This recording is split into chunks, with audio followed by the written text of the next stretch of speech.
Welcome to BD TV. YCP party అధినేత YS Jaganmohan Reddy ఓటమి అనంతరం తొలిసారి పులివెందుల నియోజకవర్గంలో పర్యటన అయితే చేస్తూ ఉన్నారు.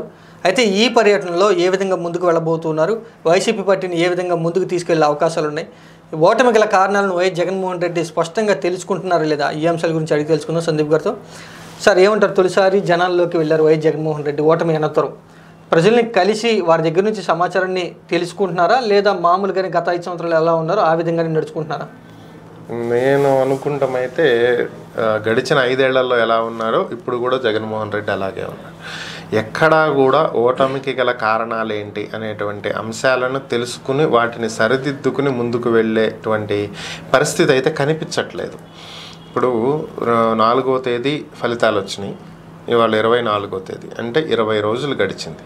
ఇప్పటి వరకు కూడా ఆయన మాట్లాడినటువంటివి ఏవి చూసినా 2 లక్షల కోట్లు మేము పంచాము, ఓట్లు వేశారు, ఏమైనాయో తెలియదు, ఆధారాలు లేవు, మాట్లాడలేము, ఇదే మాట్లాడుతున్నారు తప్ప జనం మనకి నిజంగా ఓటు వేశారా వెయ్యలేదా అనేటువంటి అంశాన్ని కూడా ఆయన గ్రహించట్లేదు.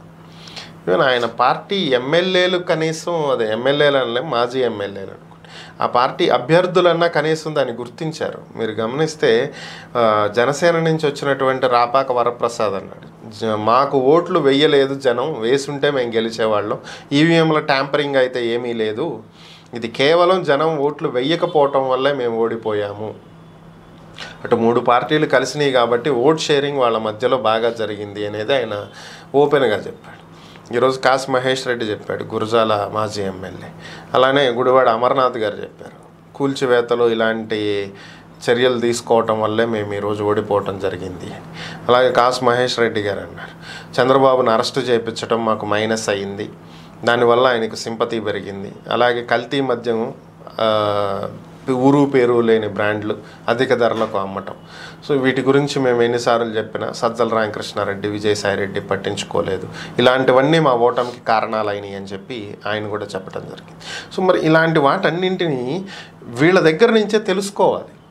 ఇప్పుడు జగన్మోహన్ రెడ్డి అనేటువంటి వ్యక్తి గతంలో పాదయాత్ర చేసినప్పుడు నేరుగా ప్రజలతో ఏ విధంగా అయితే కమ్యూనికేట్ అయ్యున్నాడో, ముఖ్యమంత్రి తర్వాత అలా కమ్యూనికేట్ కాలేదు. ఒక ఇన్విజిబుల్ వాల్ అనేది ముఖ్యమంత్రికి ప్రజలకు మధ్యలో ఏర్పడింది. సో ఆ మధ్యలో ఉన్నటువంటి వారధి ఎవరు? ఎమ్మెల్యేనే. వీళ్ళే ప్రజలతో టచ్లో ఉన్నటువంటి వాళ్ళు, కార్యకర్తలే ప్రజలతో టచ్లో ఉన్నటువంటి వాళ్ళ దగ్గర నుంచి సమాచారాన్ని తెప్పించుకోవాలి, రాబట్టుకుని అసలు ఏం జరిగింది అనేటువంటి దాన్ని అంచనా వేసుకోగలగాలి. బట్ ఆ పరిస్థితి జగన్లో కనిపించట్లేదు. అండ్ ఇంకొకటి ఏంటి అంటే 2019 ఎన్నికల వేరు, 2024 ఎన్నికల వేరు. ఈ రెండింటికి ఉన్నటువంటి మేజర్ డిఫరెన్స్ ఏంటంటే 2019 వరకు జగన్మోహన్ రెడ్డి అనేటువంటి వ్యక్తి వైఎస్ రాజశేఖర్ రెడ్డికి కొడుకు. సో వైఎస్ రాజశేఖర్ రెడ్డిని చూసి వైఎస్ జగన్కి ఓటేసే వాళ్ళు ఎక్కువ మంది ఉంటారు. కానీ 2024కి వచ్చేటప్పటికి వైఎస్ రాజశేఖర్ రెడ్డితో పాటుగా జగన్ అంటే ఏంటి అని చూసి ఓటేసే వాళ్ళు ఉంటారు. ఎందుకంటే అప్పటి వరకు ఒక అవకాశం లేదు, ఎప్పుడు ముఖ్యమంత్రిగా బాధ్యతలు చేపట్టలేడు కాబట్టి ఆయనకు ఒక అవకాశం ఇచ్చారు ప్రజలు, తనను తాను నిరూపించుకుంటానికి ఒక అవకాశం ఇచ్చారు. ఆయన రాజశేఖర్ రెడ్డిలా పనిచేస్తాడా, అంతకు మించి పని చేస్తాడా, ఇప్పుడు దాన్ని చూసి ఓటేస్తారు 2024లో. సో అదే జరిగింది. అందులోనూ 2019 ఎన్నికల్లో రాజశేఖర్ రెడ్డి లెగసీని పంచుకుంటానికి ఎవరు లేరు, అందరూ కూడా జగన్మోహన్ రెడ్డే వారసుడిగా చూశారు. కానీ 2024 ఎన్నికలకు రాజశేఖర్ రెడ్డి లెగసీని షర్మిల కొంతవరకు పంచుకున్నారు. సో అంటే ఆమె కూడా ఒక వారసుడు. అంటే ఇక్కడ 2 వారసులు ఉన్నారు. ఒక 10 ఎకరాల ఆస్తిని ఒక కొడుకే అనుభవించడానికి 2 కొడుకులు పంచుకుంటానికి తేడా ఉంది కదా. కాకపోతే ఇక్కడ కొడుకు కూతురు అనుకోండి, ఆ విషయం పక్కన పెట్టేసేస్తే షర్మిల వైఎస్ఆర్ కాంగ్రెస్ పార్టీ వ్యతిరేక ఓటుని చీల్చింది అనటంలో ఎటువంటి డౌట్ లేదు, దాంట్లో అనుమానమే లేదు. షర్మిల కడపలో ఎంపీగా పోటీ చేయబట్టే అవినాష్ రెడ్డికి మెజారిటీ అనేది తగ్గింది.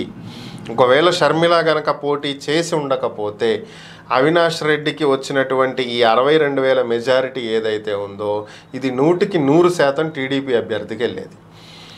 ఏదైతే ప్రభుత్వ వ్యతిరేక ఓటు ఉందో దాన్ని షర్మిల రాబట్టగలిగింది. అవినాష్ రెడ్డి వ్యతిరేక ఓటు ఏదైతే ఉందో దాన్ని షర్మిల రాబట్టగలిగింది. అందుకే ఆమెకు 1,14,000 ఓట్లు వచ్చినాయి. ఈ 1,14,000 వ్యతిరేక ఓటు షర్మిల నుంచి ఉండకపోతే ప్రభుత్వ వ్యతిరేకం ఎటుంది, నెక్స్ట్ ఆపోనెంట్ ఇంకా ఉన్నటువంటి ఒకే ఒక్క పార్టీ కూటమి. సో వాళ్ళకే ఈ ఓట్లు వెళ్ళాయి. అవినాష్ రెడ్డి కూడా ఓడిపోయేవాడు. అవినాష్ రెడ్డిని ఓడిద్దాము అని చెప్పి ప్రయత్నించిన షర్మిలానే అవినాష్ రెడ్డిని చివరికి గెలిపించినట్లయింది. ఇది ఒక అంశం. కానీ ఇక్కడ మాత్రం ఖచ్చితంగా నెక్స్ట్ 5 ఇయర్స్ ఇప్పుడున్నట్లుగా వైసీపీకి అయితే ఉండదు. అంటే కొంత టైం కొత్త ప్రభుత్వానికి ఇస్తాము, ఆ సమయం ఇచ్చిన తర్వాత ఇంకా చాలా ఎక్కువ కార్యక్రమాలు ఉంటాయని వైఎస్ జగన్మోహన్ రెడ్డి మొన్నే చెప్పారు. ఏ విధంగా ముందుకు వెళ్ళే అవకాశం ఉందంటారు? ఎక్కడి నుంచి మొదలు పెడతారనుకుంటున్నారు జగన్ గారు? ఎక్కడి నుంచైనా మొదలు పెట్టండి. కొత్తగా ఏర్పడినటువంటి ప్రభుత్వానికి ఎవరైనా టైం ఇవ్వాలి. వచ్చిన వెంటనే ఈ రోజు పథకాన్ని అమలు చేయాలి అంటే అది అయ్యే పని కాదు. ఎవరూ చేయలేరు కూడా దాన్ని. ఎందుకంటే కొత్తగా ప్రభుత్వం ఏర్పడిన తర్వాత అసలు రాష్ట్రంలో ఉన్నటువంటి క్యాపబిలిటీస్ ఏంటి, వనరులు ఏంటి, ఆల్రెడీ ఉన్నటువంటి ఖజానాలో ఉన్నటువంటి డబ్బు ఎంత, మనం ఎంత పెట్టాలి, కొత్త పథకాలకి ఎంత ఖర్చు అవుతుంది, ఇలాంటి వాటన్నింటికి సంబంధించి ఒక ప్రణాళిక అనేది రూపొందించుకోవాలి. దానికే రేపు క్యాబినెట్ సమావేశం అవుతుంది ఏపీలో. ఈ క్యాబినెట్లో చర్చిస్తారు ప్రయారిటీ ఆర్డర్లో వేటిని ముందు చేయాలి, వేటిని తర్వాత చేయాలి, దేనికి ఎంత బడ్జెట్ అవుతుంది ఏంటి అనేది ఒకసారి చెక్ చేసుకోవాలి వీళ్ళు. దాని తర్వాత కదా దీనికి సంబంధించి ముందుకెళ్లాల్సింది. కాబట్టి ఇప్పుడు జగన్మోహన్ రెడ్డి ప్రభుత్వం ఏర్పాటు చేసినా టీడీపీ టైం ఇవ్వాలి, టీడీపీయే ప్రభుత్వం ఏర్పాటు చేసినా జగన్మోహన్ రెడ్డి టైం ఇవ్వాలి. సో అదే ఆయన ఇస్తున్నాడు ఇప్పుడు, అది ప్రాబ్లం కాదు. సో జగన్మోహన్ రెడ్డికి మొదలు పెడితే ఎక్కడి నుంచి మొదలు పెట్టాలి? ఫస్ట్ థింగ్ పెన్షన్లు పెంచుతానన్నారు, అది ఇమీడియట్ ఎఫెక్ట్ పెంచుతానన్నారు. సో పెంచారా లేదా అనే దగ్గర మొదలు పెట్టాలి. ఆల్రెడీ దానికి సంబంధించి ఆర్డర్స్ ఇచ్చేయడం జరిగింది. 4,000 రూపాయల పెన్షన్ పెంచుతున్నాము, జూలై 1 నుంచే ఇచ్చేయండి అని చెప్పారు. సో కాబట్టి దాని మీద మాట్లాడేటువంటి అవకాశం లేదు. ఇక నెక్స్ట్ ఉన్నటువంటిది ఏంటి? మెగా డిఎస్సి ఆల్రెడీ వేసేశారు, దాని మీద మాట్లాడటానికి లేదు. ల్యాండ్ టైటిలింగ్ యాక్ట్ రద్దు చేస్తామన్నారు, సో దాని గురించి మాట్లాడటానికి లేదు, దానికి కూడా ఆర్డర్స్ ఇచ్చారు కాబట్టి. ఇక నెక్స్ట్ ఉన్నటువంటి అవకాశాలు ఏంటి? ఫ్రీ బస్, మహిళలకు 18 ఏళ్ళు నిండిన వాళ్ళకి 1,500 రూపాయలు, తల్లికి వందనం పేరుతో ఇంట్లో ఎంతమంది పిల్లలు ఉంటే అంతమందికి 15,000 చొప్పున ఇవ్వటం. ఇక ఏడాదికి 3 గ్యాస్ సిలిండర్లు, నిరుద్యోగ యువతకి 3,000 రూపాయల నిరుద్యోగ భృతి. సో ఇలాంటివి ఏవైతే హామీలు ఇచ్చున్నారు వాటి అమల్లో ఏదన్నా తేడా జరిగితే దాని గురించి ప్రశ్నించేటువంటి అవకాశం జగన్మోహన్ రెడ్డికి ఉంది. అయితే దీంట్లో ఎంతవరకు ఆయన పోరాడగలుగుతాడు, ఎంతవరకు సక్సెస్ అవ్వగలుగుతాడు అనేది ఇంపార్టెంట్. ఇక్కడ ఇంకొక విషయం గుర్తుంచుకోవాల్సింది ఏంటంటే, ఇన్నాళ్ళు కాంగ్రెస్ పార్టీ నిస్సత్తువుగా ఉండిపోయింది. సో దాని చేతే రాష్ట్ర విభజన తర్వాత 90% మంది కాంగ్రెస్ పార్టీ వాళ్ళంతా వచ్చి వైఎస్ఆర్ కాంగ్రెస్ పార్టీలో చేరారు. సో ఈ కారణం చేతే వైఎస్ఆర్ కాంగ్రెస్ పార్టీనే ప్రధాన ప్రతిపక్షం అనేటువంటి పరిస్థితులు ఏర్పడ్డాయి. కానీ ఇప్పుడు షర్మిల వచ్చింది కాంగ్రెస్కి ఒక కొత్త ఊపిరి వచ్చింది. అంపశయ్య మీద ఉన్నటువంటి కాంగ్రెస్కి కొత్త ఊపిరి ఊదటానికి షర్మిల ప్రయత్నిస్తుంది. అంటే ఇక కాంగ్రెస్కు ఉన్నది దింపుడు కళ్ళెం అసలే కరెక్ట్గా చెప్పాలంటే. ఇంకా చివరి దశలో ఇక పూర్తిగా దహనం చేసేటువంటి స్థితిలో ఉన్నటువంటి కాంగ్రెస్ పార్టీకి షర్మిల వచ్చి కొత్తగా ఒక ఊపిరి ఊదుతుంది, ఏదో రకంగా దాన్ని బతికించేటువంటి ప్రయత్నం. దీంట్లో వైఎస్ రాజశేఖర్ రెడ్డి లెగసీ అనేది కొంతవరకు షర్మిలకు ఫెచ్ అయ్యేటువంటి అంశం. ఎందుకంటే ఆయన ఆరిజిన్ కాంగ్రెస్ పార్టీనే కాబట్టి, కాంగ్రెస్ పార్టీ నుంచే ముఖ్యమంత్రిగా చేశాడు కాబట్టి, షర్మిల కూడా ఆయన కూతురే కాబట్టి అందులో నా అన్నను వ్యతిరేకిస్తుంది. తల్లికి చెల్లికి న్యాయం చేయనోడు మీకేం చేస్తాడని గత ఎన్నికల్లో ఆమె చేసినటువంటి ప్రచారమే జగన్మోహన్ రెడ్డికి సగం మైనస్. సో ఇవి ఖచ్చితంగా భవిష్యత్తులో కూడా ప్రభావం చూపేటువంటి అంశాలే. ఇప్పుడు రేపు పొద్దున చంద్రబాబు నాయుడు ఏదన్నా ఒకటి సరిగ్గా అమలు చేయకపోతే షర్మిల ఏం వెళ్ళి చంద్రబాబుకి సపోర్ట్ చేయదుగా. జగన్ ఎలా అయితే వ్యతిరేకించి దాని గురించి మాట్లాడతారో మీడియా ముందు, షర్మిల అంతకు 2 ఇంతలు మాట్లాడింది. జగన్మోహన్ రెడ్డి స్టేట్మెంట్లు ఇచ్చి వాళ్ళ ఎమ్మెల్యే అభ్యర్థులతోటి వాళ్ళ పార్టీ క్యాడర్తో మాట్లాడిస్తే ఇక్కడ నేరుగా షర్మిలానే మాట్లాడుతుంది. అవసరమైతే ధర్నాలకు దిగుతుంది, ధర్నా చౌక్లో కూర్చుని ధర్నా చేస్తుంది.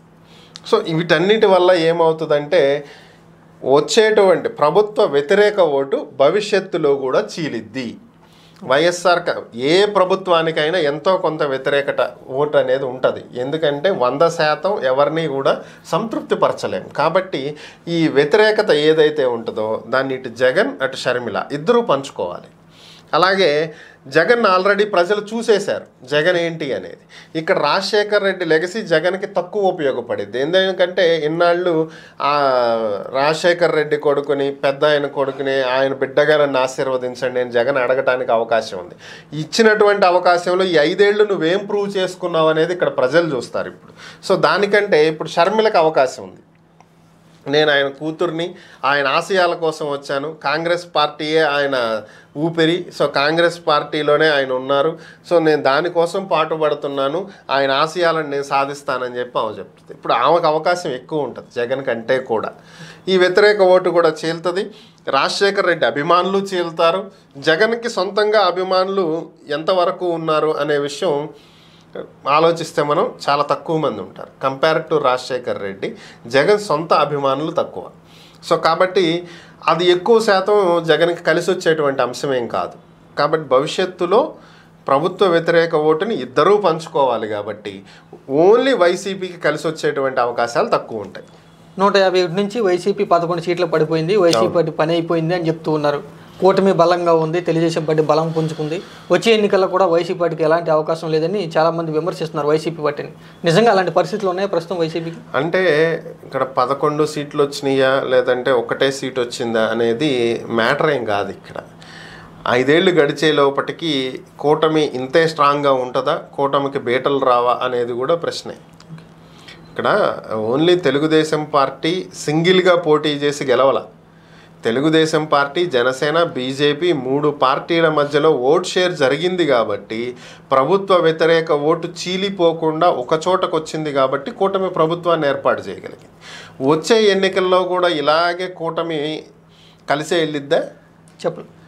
చెప్పలేంగా, అవకాశాలు లేవుగా. సో కలిసి వెళ్ళొచ్చు, విడివిడిగా వెళ్ళొచ్చు. ఇప్పుడు డిప్యూటీ సీఎంగా ఉన్నటువంటి పవన్ కళ్యాణ్ రేపొద్దున సీఎంగా ఉండాలని చెప్పి జనసేన నేతలు కోరుకోవచ్చు. దానికి మనం సింగిల్గానే పోటీ చేద్దాం, 21 పోటీ చేసి 21 గెలిచిన వాళ్ళమి, 175 పోటీ చేసి కనీసం 88 గెలవలేమా అని చెప్పి క్వశ్చన్ రావచ్చు, వచ్చింది కదా. అలాంటిది వచ్చినప్పుడు కూటమికి బీటలు ఏర్పడతాయి. ఇది కామన్గా జరిగేది. అప్పుడు ఆటోమేటిక్గా ఓట్ షేర్ అనేది 3 పార్టీల మధ్యలో ఉండదు, చీలిపోతుంది. అలాగే ప్రభుత్వ వ్యతిరేక ఓటు చీలిపోతుంది. అంటే ఇక్కడ ఇంకొక క్వశ్చన్ రావచ్చు, ప్రభుత్వ వ్యతిరేక ఓటు చీలిపోయినా అది వైసీపీకో కాంగ్రెస్కో వెళ్ళేదే కానీ జనసేనకి ఎలా వెళ్తుంది? ఎందుకంటే జనసేన, బీజేపీ కూడా ప్రస్తుత ప్రభుత్వంలో భాగస్వాములే కదా. దాని వ్యతిరేక ఓటు అంటే వాళ్ళకు కూడా వ్యతిరేకత వచ్చినట్లే కదా అని అనుకోవచ్చు. కానీ ఇక్కడ ఏమవుతుందంటే ప్రభుత్వ వ్యతిరేక ఓటు అంటే టీడీపీ మీద వ్యతిరేకత ఓటు మాత్రమే వస్తుంది. ఎందుకంటే మేజర్ షేర్ టీడీపీదే గవర్నమెంట్లో, జనసేన బీజేపీది చాలా కొద్దిపాటి నిర్ణయాలే. కాబట్టి వాళ్ళ మీద పెద్ద వ్యతిరేకత ఏమి ఉండదు. ఒకవేళ ఓటు చీలినా కూడా అది జనసేనకే కలిసి వచ్చింది తప్ప పెద్దగా ప్రాబ్లం ఏముండదు. ఇందాక నేను చెప్పినట్టు కూటమి మళ్ళా కలిసి వెళ్ళింది అనుకోండి, కూటమి మీద ఉన్నటువంటి వ్యతిరేక ఓటు జగను షర్మిల పంచుకుంటారు. అదే కూటమి విడిపోయింది అనుకోండి, ఆ ప్రభుత్వ వ్యతిరేక ఓటుని జగను, షర్మిల, పవన్ కళ్యాణ్ 3 పంచుకుంటారు. సో ఇప్పుడు ఏమవుతుంది, ఇంకా కష్టం అవుతుంది ఇక్కడ. అలాగే ఈ 11 మందే ఉన్నారు కదా అని చెప్పి రేపు పొద్దున కోలుకోలేరు అనుకుంటాం కూడా పొరపాటే. ఈ 5 ఏళ్లలో ప్రభుత్వం ఎన్ని తప్పులు చేస్తుందో ఎవరికీ తెలియదు, ఎంత మేలు చేస్తుందో ఎవరికీ తెలియదు, ఇది ప్రజలకు ఎలా నచ్చిద్దో ఎవరికీ తెలియదు. గతంలో కూడా అనుకున్నారు 151 సీట్లు వచ్చినాయి, చంద్రబాబు నాయుడికి వయసు అయిపోతుంది, జగన్ ఇంతమందికి ఇంత చేశాడు, కనీసం ఇంటికి 1 లక్ష రూపాయల చొప్పున సంక్షేమ పథకాలు అందించాడు, ఇంత చేస్తే జగన్ మళ్ళీ గెలవకుండా ఉంటాడా? ఖచ్చితంగా జగనే గెలుస్తాడు.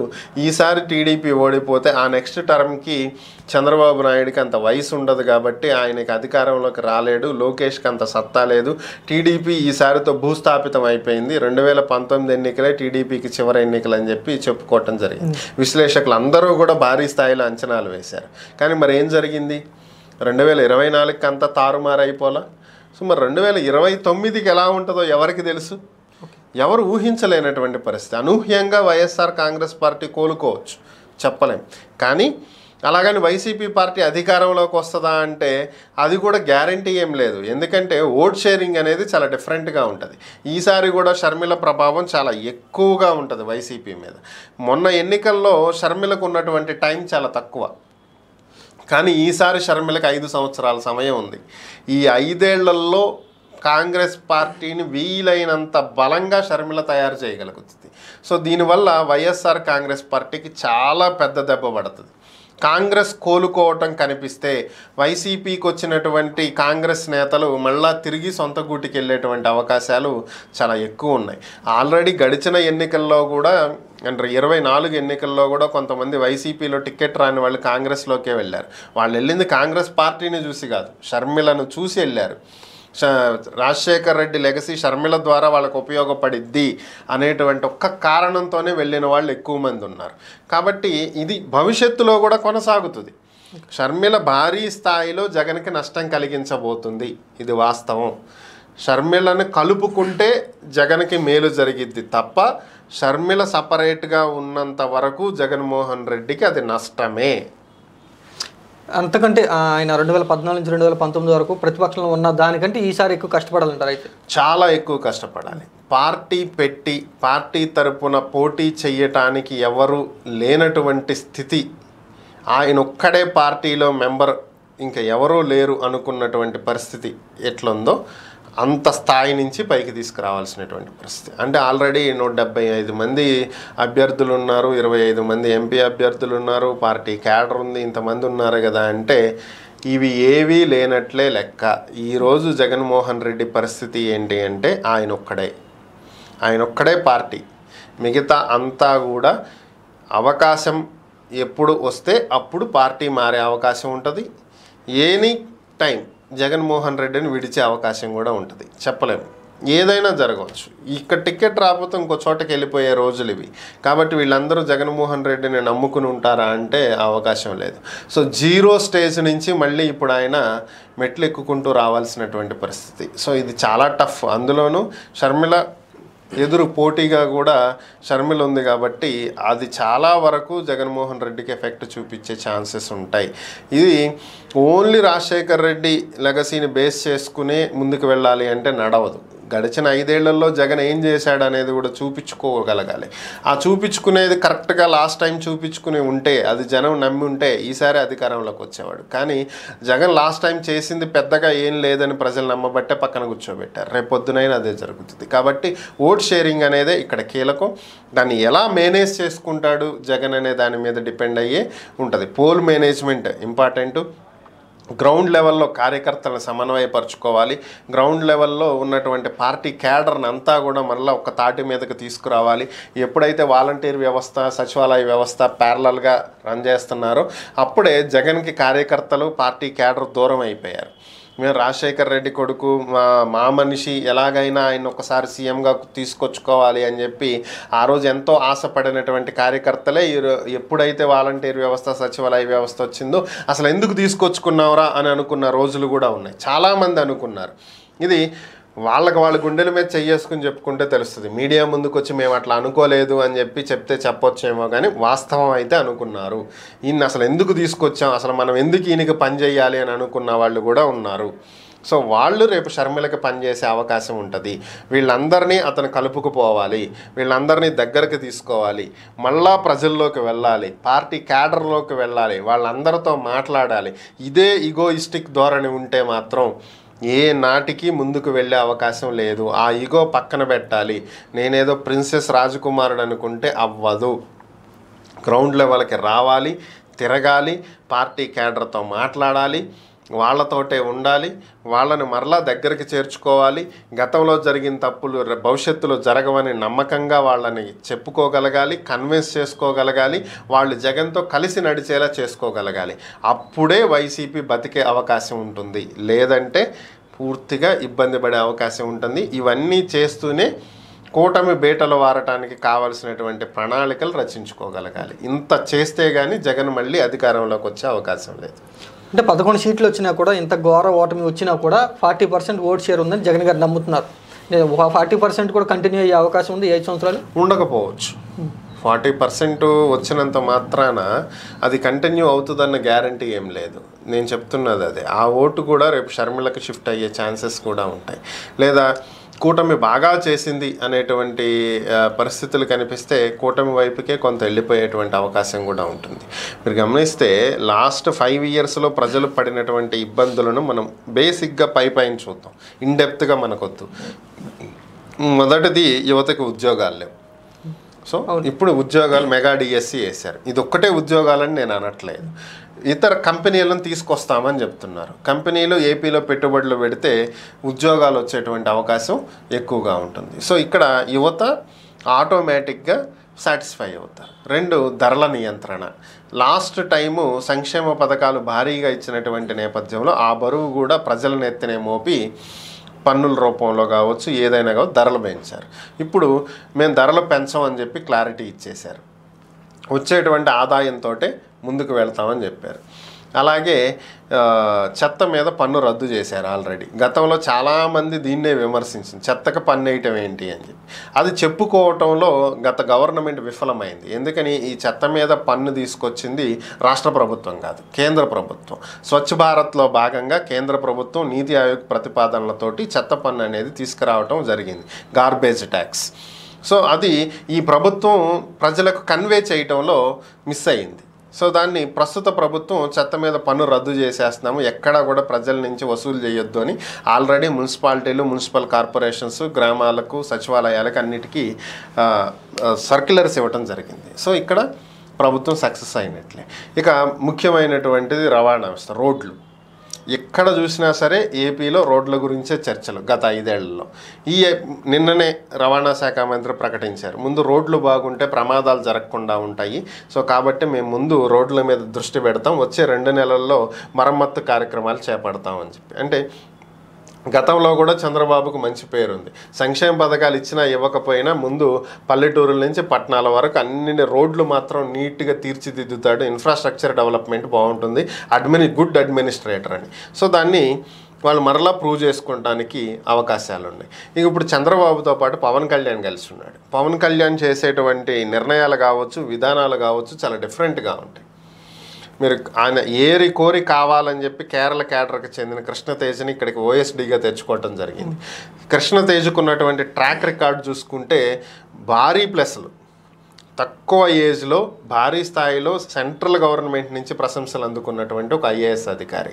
అలాంటి వ్యక్తి ఏపీ డెవలప్మెంట్లో పార్ట్ అయితే ఇక ఏపీ ఏ స్థాయిలో ముందుకు వెళ్తుంది అనేది మనకి కళ్ళ ముందు కనిపించేటువంటి అంశాలు ఇవి. సో ఇవి కాకుండా అమరావతి రాజధాని, దీని డెవలప్మెంట్ కోసం కృషి చేస్తున్నామని ఆల్రెడీ అనౌన్స్ చేశారు. కేంద్రంతో ఉన్నటువంటి సత్సంబంధాలతోటి అమరావతికి భారీ స్థాయిలో నిధులు తెచ్చుకోగలుగుతారు. ఈ 5 ఏళ్లలో దాదాపుగా అమరావతి ఇన్ఫ్రాస్ట్రక్చర్ అనేది డెవలప్ అయిపోతుంది. పోలవరానికి నిధులు తెచ్చుకోగలుగుతారు. 4 ఏళ్లలో పూర్తి చేస్తామని చెప్పి ఆల్రెడీ చంద్రబాబు నాయుడు అనౌన్స్ చేశాడు. ఏదో 1-2 సంవత్సరాలని చెప్పి గాల్లో మాటలు చెప్పకుండా 4 ఏళ్ళని క్లారిటీ ఇచ్చాడు. సో పోనీ ఇంకొక సంవత్సరం కూడా బట్టి 5 ఏళ్లలో పూర్తి చేసినా సరే ఆయన హయాంలో పోలవరం పూర్తి అయ్యింది అనేటువంటి క్రెడిట్ చంద్రబాబు నాయుడు ఖాతాలో వేసుకోగలుగుతాడు. గోదావరి నీళ్ళు కృష్ణానదికి వస్తే కృష్ణానదిలో నీళ్లు రాయలసీమకి వెళ్తే రాయలసీమ దగ్గర నుంచి గోదావరి బేసిన్ వరకు ఉన్నటువంటి ఓటింగ్ అంతా టీడీపీకి కలిసి వచ్చేటువంటి ఓటింగే అవుతుంది. ఇవన్నీ కాకుండా భోగాపురం ఎయిర్పోర్టు త్వరితగతిన పూర్తవడానికి కేంద్ర విమానయాన శాఖ మంత్రిగా బాధ్యతలు చేపట్టినటువంటి రామ్మోహన్ నాయుడు కృషి చేస్తున్నాడు. భోగాపురం ఎయిర్పోర్టు వచ్చే సంవత్సరంన్నరలో కంప్లీట్ అయ్యి ఆపరేషన్స్లోకి వస్తుంది. సో అంటే ఒక డెవలప్మెంట్ అనేది వచ్చిన వెంటనే చూపించగలుగుతున్నారు. ఇవే కాకుండా ఆల్రెడీ ప్రాజెక్టులను తీసుకొచ్చేటువంటి పనిలో పడ్డారు. ఎక్కడెక్కడ పెట్టుబడులు పెట్టాలని చూస్తున్నారో వాటన్నింటినీ ఇక్కడికి రాబట్టడానికి ఐఏఎస్ ఐపీఎస్ అధికారులతో ఒక స్పెషల్గా ఒక టీంని ఏర్పాటు చేయడం జరిగింది. వీటితో పాటుగా విశాఖ ఉక్కు ప్రైవేటీకరణ ఆపాలి అనేది గత ప్రభుత్వం నుంచి ఉన్నటువంటి డిమాండ్. వీళ్ళు అధికారంలోకి వచ్చి రాకతలికినాయి.